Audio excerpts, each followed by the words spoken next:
Bonjour, bonjour, j'espère que vous allez bien. On se retrouve aujourd'hui dans ma salle de bain puisqu'il y a actuellement des travaux chez moi, donc je me suis retranchée le plus loin possible des travaux pour nous éviter d'avoir des bruits de scie sauteuse pendant toute la durée du truc. Je place vraiment tous mes espoirs dans mon micro qui se trouve juste ici. J'espère vraiment qu'il ne va capter que ma voix et non pas tout le reste autour, parce que sinon vous allez passer un très mauvais moment. Ces infos parfaitement inintéressantes étant dites, on se retrouve aujourd'hui pour les favoris du mois de février qui arrive complètement à la bourre.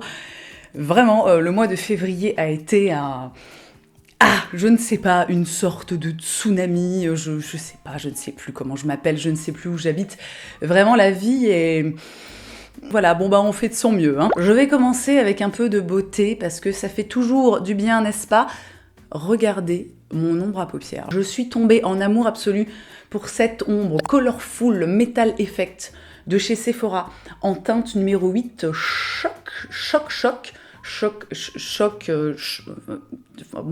c'est choc dans le senschocolat choc, le choc du chocolat, tu vois. Bref, cette ombre à paupières est si belle. Vraiment, je vous mets des inserts, vraiment c'est beau, la texture est fondante, ça s'applique comme ça, plaque, plaque, plaque. Vous savez que c'est ma passion dans la vie, moi, les trucs qui s'appliquent en mode plaque, plaque, plaque. Vraiment, je suis ravie de cet achat. Je les ai achetés parce que, si je ne dis pas de bêtises, c'est Gabi de la Loge de Gabriel qui en parle assez régulièrement et qui en dit beaucoup de bien. Et alors vraiment, si vous cherchez un petit truc lumineux, d'une très belle qualité, une très belle couleur, si vous aimez les coloris neutres et que vous voulez un truc qui soit abordable niveau tarif, non mais ça... c'est si beau. J'ai un autre petit truc de beauté à partager avec vous, mais je vous en parlerai un petit peu plus tard parce que autant varier les plaisirs, n'est-ce pas? Ce mois-ci, j'ai plein de trucs à regarder, à vous conseiller. Le premier truc vraiment qui m'a marqué, et je vous en ai parlé, il me semble, sur Instagram, c'est... Alors attendez, il faut que je reprenne. J'ai noté le nom de la série parce que c'était pas facile. La femme qui habitait en face de la fille à la fenêtre. C'est une série vraiment sur laquelle je me suis jetée telle une morte de faim dès que je l'ai vue sur ma page d'accueil Netflix, puisqu'en fait, l'actrice principale n'est autre que Kristen Bell. Et je voue une passion à cette femme, vraiment, je l'adore, que ce soit en tant qu'actrice, en tant qu'être humain, je la trouve géniale. Notamment, si vous n'avez jamais regardé The Good Place, une série dont je vous ai beaucoup parlé dans mes vidéos favorites. Non mais regardez The Good Place, c'est, je pense, exactement ce dont on a besoin en ce moment. Moi je suis à deux doigts, vraiment je suis à ça de me refaire la série. Mais pour en revenir à la femme qui habitait en face de la fille, et là, de la fille et la femme... Putain, c'est très compliqué en ce moment. La femme qui habitait en face de la fille à la fenêtre, c'est une série au départ qui m'a laissé très pantoise, un peu dubitative, que j'ai mis un petit moment en fait à comprendre, puisqu'en fait cette série c'est un thriller, mais alors je crois que le terme qu'on utilise en cinématographie, c'est un postiche. C'est donc une série qui est en fait très parodique. La série prend place dans une petite banlieue américaine dans laquelle on retrouve Anna, incarnée par Kristen Bell, qui a été quittée par son mari, qui a vécu des drames, notamment un drame très important dans sa vie. Alors, en gros, elle ne va pas bien du tout, elle passe sa vie assise sur son fauteuil face en fait à la fenêtre qui donne sur la rue et qui donne donc sur, vous l'aurez compris, la maison d'en face. Et il va en découler des événements qui vont tantôt être inquiétants, tantôt être sérieux, tantôt être mais complètement ridicules, mais genre les trucs, tu regardes certaines scènes et t'es là... C'est-à-dire que, comment ça... Bref, je vous en dis pas plus, je vous invite vraiment à regarder cette série que j'ai trouvée excellentissime, même si, encore une fois, j'ai mis un moment, en fait, à réaliser quel était vraiment le cœur du truc, quoi. Alors vraiment, ne regardez pas cette série en mode premier degré, parce que vous allez trouver que c'est de la grosse merde. Mais une fois qu'on a compris qu'il y a énormément de parodiques dans cette série, vraiment, elle est géniale, Kristen Bell, et... j'ai envie de dire comme toujours, absolument brillante, formidable, merveilleuse. Et cette série est trop cool. Une petite bougie dans mes favoris, ça fait longtemps je crois que je vous ai pas parlé de bougie. J'ai reçu de la part de Ocaran leur seule et unique bougie, qui s'appelle OKLM la bougie. Cette bougie relaxante est construite sur une dualité aromatique gourmande. Elle vous séduira par son accord, c'est ce mot, terpénique, entre parenthèses, cannabis, sauge, romarin et sucré, caramel, rhubarbe, relevé d'une pointe de fleur de sel typiquement bretonne. Et alors, sans aucune surprise, comme à peu près tout ce que fait Ocaran, cette bougie est incroyable. Vraiment, c'est un bonheur absolu. Elle sent extrêmement bon, je trouve que c'est une odeur qui est hyper réconfortante, hyper enveloppante. Elle diffuse très bien, mais elle est pas du tout en fait dans ces odeurs voilà, très entêtantes où genre au bout de 2 minutes t'as envie de l'éteindre parce que limite ça te file la migraine. C'est un bonheur et moi je trouve que les odeurs c'est vraiment un truc en fait qui peut être super réconfortant et c'est totalement le cas de cette bougie. Et de quoi a-t-on besoin en ce moment de réconfort ? Je pense, beaucoup, vraiment, tout plein, s'il vous plaît, allez-y, envoyez. Au mois de février, j'ai terminé une série dont je vous ai aussi déjà parlé dans des précédentes vidéos favoris. Cette série, c'est Atypical.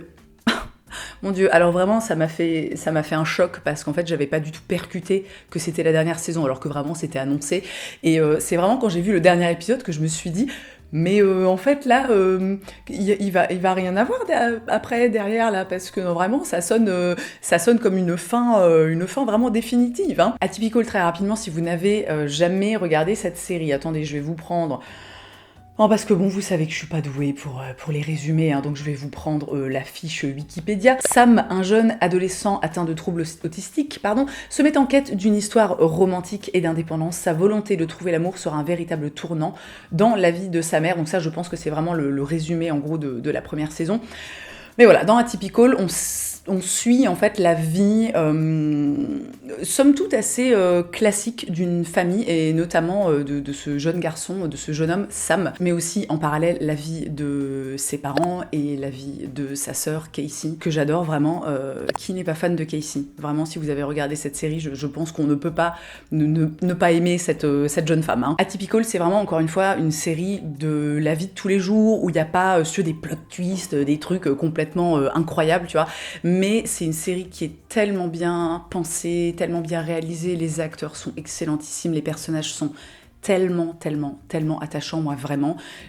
Quand j'ai réalisé que la série était terminée, j'étais au bout de ma vie. Pour revenir rapidement sur la dernière saison, je pense que vous l'avez compris, moi je l'ai trouvée absolument parfaite et au-delà du fait que je sois extrêmement triste que ce soit terminé et de me dire que je ne retrouverai plus jamais en fait ces personnages, sauf si je regarde à nouveau la série, mais c'est pas l'idée. Vraiment j'ai trouvé que le déroulement était vraiment super, que la fin était vraiment cool en fait et que vous savez, je pense vraiment que c'est pas facile de terminer une série. Et là, j'ai trouvé que c'était extrêmement bien réalisé et qu'il y avait juste, tu vois, cette juste dose en fait de pincement au cœur, finalement, de dire au revoir au personnage et ce truc en fait d'espoir et d'aussi laisser la place à l'imaginaire et de se dire alors que vont devenir finalement ces personnages que j'ai suivis pendant plusieurs saisons. Vraiment, c'est une série qui fait du bien, c'est une série qui est douce, c'est une série qui est drôle, c'est une série qui est profonde. Je l'adore. Je reviens à la beauté avec mon blush favori ces dernières semaines. Donc ça aussi, c'est un truc que j'ai acheté alors sur les conseils et de Sonia et de Gabi, le blush de chez 3CE, Still Nanda Blush Cushion. Alors je vous avoue que je sais pas trop ce que c'est la marque. Je crois que la marque c'est Still Nanda. Et 3CE, je ne sais pas en fait. Ce blush, qui est un blush cushion, comme on dit, donc avec que dedans il y a, tu vois, c'est comme ça. Et mon téléphone est en train de glisser, reste là s'il te plaît. Que donc à l'intérieur, vous savez, vous avez ces espèces de petits coussins comme ça, et que tu...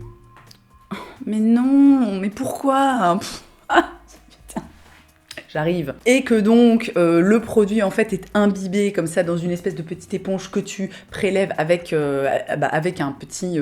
comment ça s'appelle ? Une espèce de houppette. Ce blush est magnifique. Mais vraiment, mais si vous cherchez un truc qui soit imperceptible au niveau de vous savez, au niveau de l'effet de matière sur la peau, une couleur, moi j'ai pris la teinte pêche parce que c'est une couleur que j'avais pas du tout en matière de blush et il s'avère que c'est une couleur qui me va extrêmement bien, donc vraiment je suis ravie. Ce blush est trop bien, vraiment je l'adore, c'est d'une simplicité, ça te donne bonne mine, ça te met de... Oh là là, vraiment, il est trop bien. J'ai bien entendu envie de commander 453 autres coloris, mais je me raisonne et je reste avec ce coloris-là qui vraiment est parfait. En plus, je trouve, je sais pas, j'aime tout, j'aime le format, j'aime le petit boîtier comme ça, vraiment, ça me... Ça me rend très très heureuse. Au mois de février, il y a un truc que j'ai trop kiffé faire, c'est poser du papier peint. Si vous avez vu ma dernière vidéo, d'ailleurs si vous ne l'avez pas vue, je vous l'accroche dans le petit i, je vous la mets dans la barre d'infos, c'est un petit room tour de la chambre de mon bébé, enfin de mon bébé non, faut que j'arrête de dire que c'est un bébé en fait, Colin il a presque 3 ans et demi là, lâche l'affaire, hein, c'est bon. Un room tour de la chambre de mon fils que j'ai un petit peu remanié ces dernières semaines, et donc je me suis lancée dans ce défi qui a été de poser du papier peint avec raccord, s'il vous plaît, parce que ça rajoute quand même beaucoup à la difficulté de la tâche. Et c'est un truc, en fait, qui m'a apporté énormément de joie et énormément, vous savez, de satisfaction. Concrètement, le truc n'est pas posé à la perfection, notamment avec les raccords. Je le montre un petit peu dans la vidéo. Il y a des petits, voilà, il y a quelques endroits où il y a des petits décalages, mais franchement, encore une fois, quand tu regardes comme ça dans l'ensemble, ça fait totalement la blague. Et vraiment, je trouve ça hyper important et hyper valorisant aussi de se lancer parfois dans des choses en fait qu'on n'a jamais faites, qu'on ne sait pas faire, et vraiment de se former, d'apprendre, de se renseigner et de se dire ok, je vais peut-être pas le faire de façon parfaite, mais au moins j'aurais essayé. En fait, j'en parle, bon déjà parce que je suis hyper contente du résultat et que je suis très fière de moi, mais j'en parle surtout pour vous inviter en fait à sortir parfois de votre zone de confort et à vous dire, allez, je vais faire ce truc un peu fou, enfin un peu fou. Bon, on parle quand même juste de poser du papier peint, tu vois, il ne s'agit pas non plus de gravir le Mont Blanc, mais quand même, tu vois, dans la vie de tous les jours, se lancer dans un truc comme ça et le faire seul, eh ben, c'est pas rien. Donc vraiment, gros favori d'avoir posé du papier peint, toute seule, comme une grande, grâce au tuto de Leroy Merlin. La dernière série que j'ai terminée au mois de février, c'est la dernière saison. Alors je pense pas que ce soit l'ultime saison, genre la saison finale de Working Mom. Ça aussi c'est une série dont je vous ai déjà parlé et que vraiment j'adore. Alors j'avais un petit peu moins accroché avec la saison précédente, que j'avais eu un petit peu plus de mal. Voilà, j'avais eu un peu plus de mal à rentrer dedans, mais vraiment cette dernière saison, je l'ai adorée, je l'ai dévorée. Working Moms, très rapidement. C'est une série dans laquelle on suit le parcours de 4 femmes qui retournent travailler après leur congé maternité. Et encore une fois, on est vraiment dans une série très ancrée dans la vraie vie, où, alors évidemment, il y a un peu de suspense, il se passe des trucs, tout ça, parce que bon, parce que c'est comme ça maintenant les séries, mais on est vraiment dans un truc, encore une fois, très ancré dans la réalité, et c'est une série que je trouve géniale. La dernière saison, encore une fois, je l'ai adorée, je l'ai trouvée hyper réussie. Je reste définitivement fan des personnages. Je veux dire, ces femmes sont juste incroyables, elles sont géniales, je les adore, et je trouve que c'est vraiment une série dans laquelle on peut, en tant que femme ou en tant que mère, ou les deux à la fois, dans laquelle on peut vraiment se retrouver. C'est une très très bonne série, vraiment, qui est enrichissante, qui est drôle, qui est divertissante. Je trouve que c'est un excellent mélange en fait de tout ce qui rend une série agréable à regarder, et Working Moms, si vous ne connaissez pas, jetez un œil, vraiment, ça fait du bien. Et enfin, mon dernier favori, c'est encore quelque chose entre guillemets de la vraie vie, puisqu'il s'agit de mon récent séjour en Belgique, et plus particulièrement à Bruxelles. Alors il faut savoir que moi je suis une amoureuse de la Belgique, j'adore Bruxelles, je trouve que c'est une ville très agréable, voilà, où il y a plein de petites adresses sympas. Les Belges sont tellement sympas. Je sais qu'il y a des Belges qui me regardent. Putain, mais les Belges, je vous aime vraiment. Vous faites du bien à vous faites du bien à mon cœur. Initialement, je suis allée en Belgique pour rencontrer les équipes de Casidomi, avec qui je travaille maintenant, vous le savez, depuis. Ça commence à faire quelques années. Et déjà, premièrement, c'était trop bien en fait de les rencontrer enfin, parce que c'est toujours marrant, parce que moi j'ai des relations souvent long terme avec des personnes, avec des marques, mais parfois ça arrive en fait que je ne rencontre jamais ces personnes. Excusez-moi, les ouvriers avaient besoin d'eau.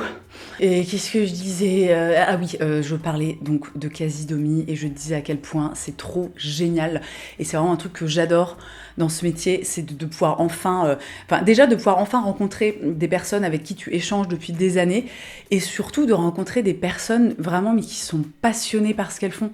Enfin voilà, alors je précise vraiment, il n'y a aucun placement de produit, j'en parle juste parce qu'encore une fois je suis enthousiasmée par le truc, mais vraiment c'était trop bien, c'était trop cool. On est allé visiter, les gars, je me suis retrouvée dans une usine de chocolat. Bon, Je vous en dis pas plus pour le moment, mais comme on dit dans le Kentucky, stay tuned, parce qu'on va en reparler très rapidement. Putain, ça c'était trop bien, quoi, mais vraiment, mais j'ai été comme une gosse. Et en plus de ces rencontres humaines absolument formidables, j'ai passé un excellent moment à Bruxelles. Mon chéri était venu avec moi et on est resté un bon trois quarts de journée en plus, juste pour profiter tous les deux. Et non mais moi, Bruxelles, c'est tout ce que j'aime, vraiment. Les gens sont sympas. Alors en plus, il faisait beau, hein, donc c'était quand même assez rare ces derniers temps. Il y a des tas de tonnes de petites adresses, mais trop cool. Genre, on a trop bien mangé, on a bu des trop bonnes bières, on avait... mais c'était trop bien, ça m'a fait tellement de bien. Alors je suis rentrée au bout de ma vie, parce que voilà, avec Casidomi, on se levait tôt, et puis bon, bah c'est... Voilà, bon, c'est des choses, en fait, c'est fatigant en règle générale, hein, quand tu voyages, enfin quand t'es pas chez toi, enfin moi personnellement, ça me fatigue toujours beaucoup. Je suis rentrée aussi avec le bide, mais en vrac, hein, vraiment, parce que... Bref, bon, ça c'est un autre sujet, mais là c'est bon, là, il y a une petite semaine qui s'est passée, je me suis retapée, hein, remise sur pied, mais vraiment c'était trop bien, franchement ça m'a fait trop de bien, c'était trop cool, et voilà, j'avais juste envie d'en parler parce que... Oh, je sais pas, ça fait du bien de partager les choses positives, hein. Et j'ai fait le tour de ces favoris, donc comme d'habitude, j'espère qu'ils vous auront plu. Si c'est le cas, n'oubliez pas de me laisser un petit pouce en l'air, vraiment, ça ne prend qu'une demi-seconde, et it means a lot to me, hein, et aussi pour tous les autres créateurs de contenu sur YouTube. N'oubliez pas, ne sous-estimez jamais la pouvoir... Ne sous-estimez jamais le pouvoir du pouce bleu. Encore une fois, je ne suis pas ivre, hein, vraiment, je tiens à le préciser. Vous pouvez aussi évidemment me retrouver sur Instagram et sur TikTok, n'hésitez pas à me rejoindre. Et dans tous les cas, eh bien, je vous souhaite une très belle journée. Je vous embrasse et je vous dis à la prochaine.